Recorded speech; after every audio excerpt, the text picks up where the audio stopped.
What's up guys, my name is Liv and welcome back to True Genre Sports. Today I'm going to be giving my first and second impressions of McLaren's MCL36 and kind of giving a little breakdown of what I hope this season will go for McLaren. This year's livery is a bit different than I was expecting. I mean, like, looking at the livery for the season, from my first impressions, I'm kind of sad to say that I did not like it. Like, I wrote all this down of like my initial impressions, and when I first saw the car, I did not like it.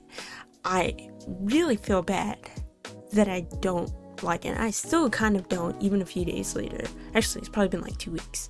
I still kind of feel bad that I don't like it as much as I probably should, but I don't know, it's kind of weird. I think it's the color scheme. Like, obviously I know they didn't have papaya. I mean, it's McLaren, so if they don't have papaya, there's something wrong. But like going with the fluoro papaya, as they called it, with kind of like Golf livery-esque like blue across the side and like the wheels, I feel like it was a little too much. And the colors just didn't really go together, and this is just my opinion. So like, if you think that this was like a great livery, like 9-10 out of 10s, good for you. It just did not like sit well with my eyes.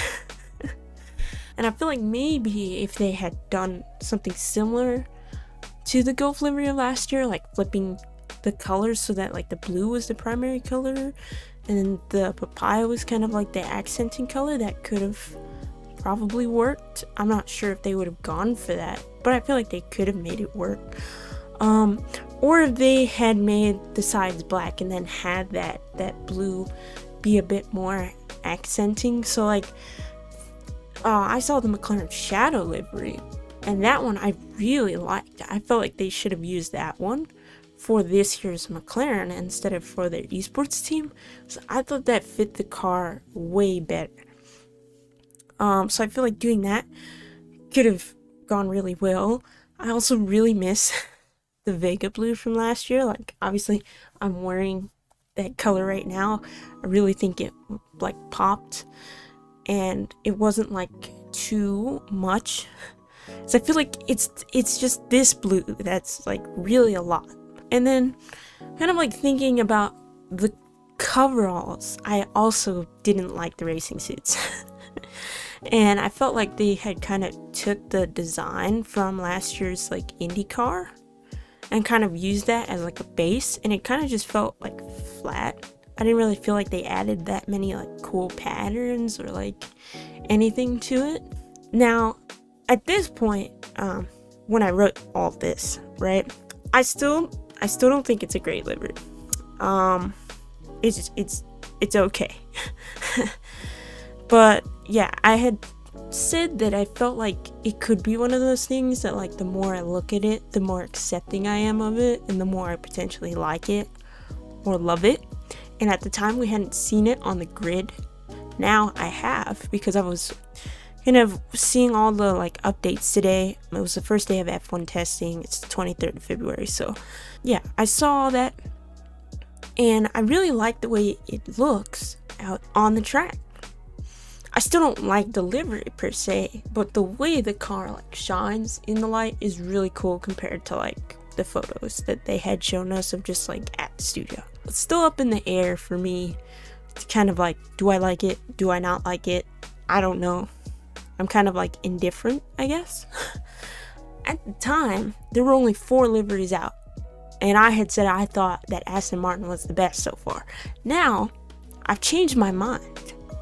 Okay, I think that it's a toss-up between Williams and Alonso's Alpine as like the best livery on the grid this year. Like, I really like both of those. I think the color schemes are pretty interesting. I would say the Williams goes a little bit down because I feel like the red is like weirdly placed on the car. But they did try to do something a bit innovative, and like, it's a lot different than last year's car, and I really appreciate that. And then of course, bringing back the pink was a good move, I guess, for Alpine. I mean, I think Esteban's is like almost completely pink, if I'm not mistaken. But I really like the way that Fernando Alonso's car looks with like the pretty blue and the accenting pink. I think that those colors work really well together, and the way they presented it on the car, super cool. Moving on to what I hope for this year. Despite my opinions of the MCL36's look, I'm really excited for this season, and I'm hoping that Daniel and Lando will be able to have good results. I was listening to their live presentation, and something that kind of shocked me was like how many years, I think it was Lando, thought that it was gonna take until they were a championship winning team, because he mentioned something about having a goal to have a contending car by 2024 2025ish, I think. And I feel like that might be like a strategy of setting low expectations for themselves, and especially from the media, to prevent disappointment, because we still have no idea what's going to happen with all these new cars and all these new regulations. Because I mean, testing was today, and Lando had the fastest time, but even he said, it was I don't want people to just think that we're the fastest car out there, because really it's just the beginning. They have to look at all the data. All the teams have to look at all their data that they're going to collect this week. Then they're going to make changes. Then they're going to go, to the second and third rounds of testing in March before the Bahrain Grand Prix. So a lot's going to change in the next 3 or 4 weeks. There's no doubt about that. So we really don't know what the order of cars is truly going to be, but I feel like it's interesting how they're trying to set low expectations. If they have a bad season, I guess they don't want the pressure of everybody being no, McLaren has to succeed and they have to do well and they have to, contend for a championship, when they might not be ready for that. And because why couldn't they have a contending car this year? I mean, the budget cap makes things a lot fairer for all teams, plus all these new regulations that they have now.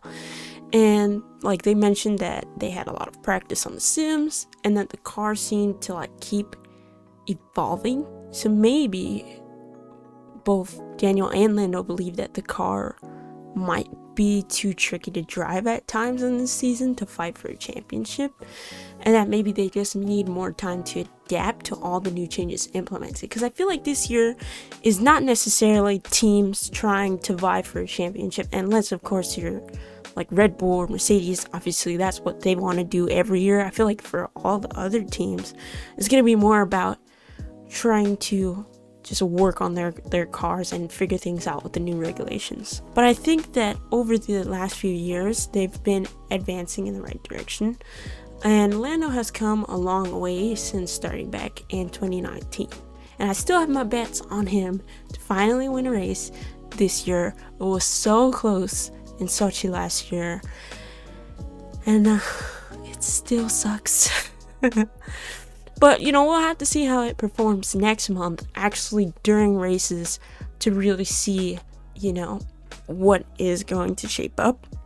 But I still have very high hopes for them. So, I'm rooting for you guys. Send it, But that's it for today's video. Just some quick impressions of the new MCL36 and kind of what I hope will come to McLaren this season. But what do you guys think about McLaren's livery? Which one released so far did you like the most? And which upcoming team launch? Well, there's only I think one left, right? I think it's Alfa Romeo.